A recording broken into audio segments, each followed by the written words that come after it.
it's Brad from Select Roses. We're going to do another pruning video for you. What I want to show you this time is a very old rose bush that has a lot of old deadwood that you'll see down here.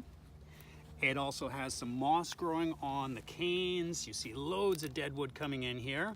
And I also want to talk a little bit about why we grow some of these varieties. This variety here is a famous old rose called Double Delight.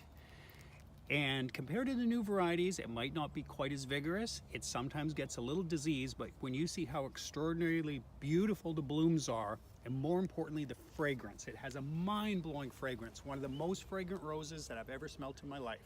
So what I ask myself, does the rose pay its rent or not? This rose pays its rent in fragrance. So we'll just start pruning it, and then we're gonna come back after that and show you when the whole bush is done.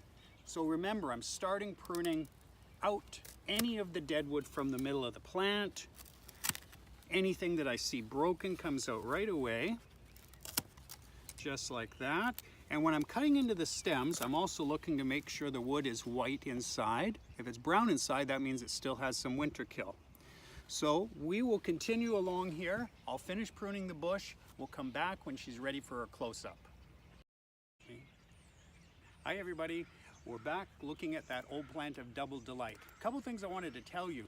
This bed that it's planted in is very soggy, heavy clay soil, and it floods in the winter. So one of the problems is the roots of this old plant are sitting in the winter all through the storms and blowing around, rocking like this, and it's sitting basically in a puddle of mud. Not healthy for the plant. Considering that, this plant here is probably 10 years old, so it's definitely paid its rent.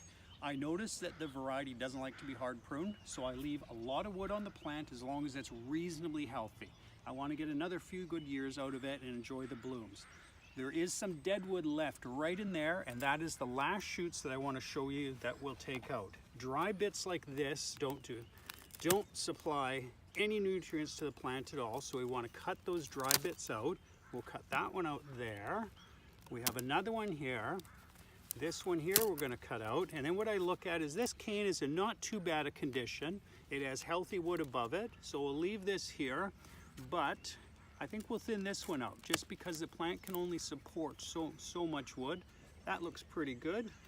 And examining the rest of the bush, sometimes you'll come across crossing canes like this, and you'll see if the thorns poke into the other ones, they're going to damage the wood. Now, if both of the canes, these both actually looked pretty good, what I do is I just take my pruners and I rub out those thorns down there so that even if the canes rub, they won't really be damaging each other.